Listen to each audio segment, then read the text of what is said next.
হঠাৎ করে মিষ্টি খেতে ইচ্ছে করছে, তাহলে কম উপকরণ দিয়ে আর খুব সুস্বাদু এই মিষ্টিটা বাড়িতে বানিয়ে নিন। হ্যালো ফ্রেন্ডস, আমি সুমির রান্নাঘরে আপনাদের সবাইকে স্বাগত জানাচ্ছি। আজকে আমি বানাবো নরম তুলতুলে আর খুব সুস্বাদু সুজির মালাই চপ। এই সুজির মালাই চপ বানানোর জন্য আমি একটা প্যানের মধ্যে গরম করে নিচ্ছি 1 টিস্পুন ঘি। গ্রানাইট বা ননস্টিকি প্যান প্রিহিট করলে সেটা খুব তাড়াতাড়ি নষ্ট হয়ে যায়, তাই আপনারা এগুলোকে প্রিহিট করবেন না। এবার আমি ঘিটার মধ্যে দিয়ে দিচ্ছি 2 কাপ ফুল ফ্যাট মিল্ক। এই সময় আপনারা গ্যাসের ফ্লেমটাকে লো টু মিডিয়াম রাখবেন। দুধটাকে খুব ভালোভাবে নাড়াচাড়া করে এর মধ্যে আমি দিয়ে দিচ্ছি 1/2 কাপ সুজি। এখানে আপনারা ফাইন সুজিটা নেবেন, আর যদি মোটা দানার সুজিটা নিচ্ছেন তাহলে সেটাকে গ্রাইন্ডারে একটু গ্রাইন্ড করে নেবেন। এখানে আমি 1/2 কাপ সুজির জন্য 2 কাপ দুধ নিলাম। এবার আমি লো টু মিডিয়াম ফ্লেমে এই সুজিটাকে ধীরে ধীরে নাড়াচাড়া করতে করতে কুক করে নেব। সুজিটা একটু ঘন হয়ে যাওয়ার পরে দিয়ে দিচ্ছি 1/4 কাপ চিনি। প্রথমেই চিনিটা দিয়ে দিলে সুজিটা ঠিকমতো নরম হবে না, তাই আমি কিছুক্ষণ কুক করে নেবার পরে চিনিটা দিচ্ছি। আপনারা আমার চ্যানেলটিকে সাবস্ক্রাইব করতে ভুলবেন না, আর পাশে থাকা বেল আইকনটি নিশ্চয়ই প্রেস করে দেবেন, তাহলে আমি যখনই নতুন কোনো ভিডিও আপলোড করব তার নোটিফিকেশন ঠিক আপনার কাছে পৌঁছে যাবে। কুক করতে করতে দেখুন সুজিটা ধীরে ধীরে ঘন হয়ে একটা ডোয়ের মতো হয়ে যাচ্ছে। এখন আমি এর মধ্যে দিয়ে দিচ্ছি 1/4 টিস্পুন বেকিং পাউডার। এটা মালাই চপগুলোকে নরম করবে। বেকিং পাউডারটাকে খুব ভালোভাবে আমি সুজির সাথে মিশিয়ে নিই। এটা একটা নরম ডো হওয়া পর্যন্ত এটাকে আমি কুক করে নিচ্ছি। এই সময় আপনারা গ্যাসের ফ্লেমটা লো টু মিডিয়াম রাখবেন, নয়তো সুজিটা খুব বেশি ড্রাই হয়ে যাবে আর ফ্লাফি হবে না, তখন মালাই চপগুলো শক্ত শক্ত হবে। ডোটা একটু নরম নরম থাকতে থাকতেই আপনারা গ্যাসের ফ্লেমটাকে অফ করে দেবেন, কারণ সুজিটা ঠান্ডা হলে আর একটু ড্রাই হয়ে যাবে। সুজির একটা নরম ডো রেডি হয়ে গেল। এবার আমি সুজির ডোটাকে একটা থালার মধ্যে নিয়ে নিচ্ছি। দেখুন সুজির ডোয়ের টেক্সচারটা ঠিক এরকম হবে। এবার আমি এর মধ্যে দিয়ে দিচ্ছি 1 টিস্পুন ঘি।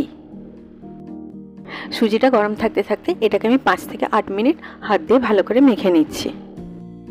দেখুন ডোটা এখন নরম আছে, কিন্তু এটা যখন ঠান্ডা হবে আর একটু টাইট হয়ে যাবে, তাই আপনারা যখন কুক করবেন তখন সুজিটাকে খুব বেশি ড্রাই করে দেবেন না। দেখুন একটা সুজির সফট আর স্মুথ ডো তৈরি হয়ে গেল। এবার আমি হাতে অল্প ঘি লাগিয়ে একটা পাতিলেবু সাইজের ডো নিয়ে সব মালাই চপগুলোকে বানিয়ে নেব। আপনারা হাতের মধ্যে ডোটা নিয়ে একটু প্রেসার দিয়ে মালাই চপগুলো তৈরি করবেন, তাহলে মালাই চপগুলো ফেটে যাবে না।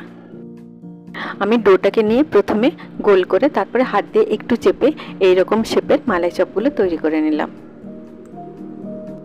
এই একই পদ্ধতি অনুসরণ করে আমি সব মালাই চপগুলো বানিয়ে নিচ্ছি।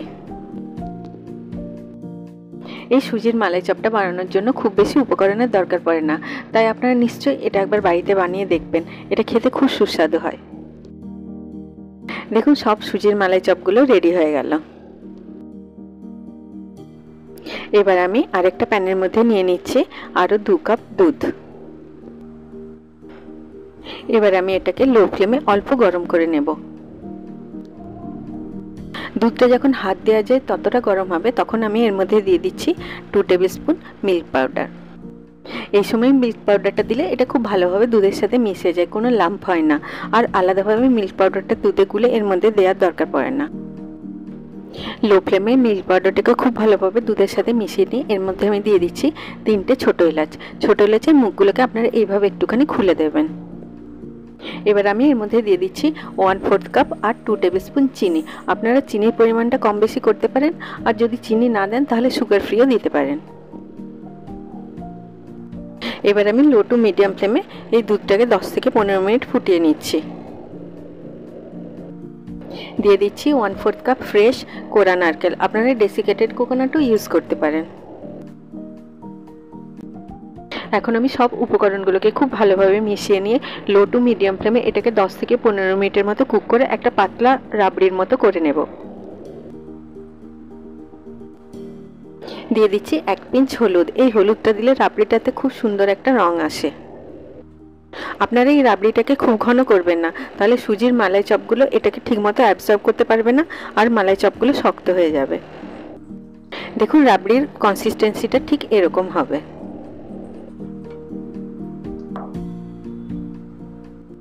এবার আমি এর মধ্যে দিয়ে দিচ্ছি তৈরি করে রাখা সুজির মালাই চপগুলো। এই স্টেপটা আপনারা একটু কেয়ারফুলি করবেন, কারণ এই সময় রাবড়িটা ছেটাতে পারে।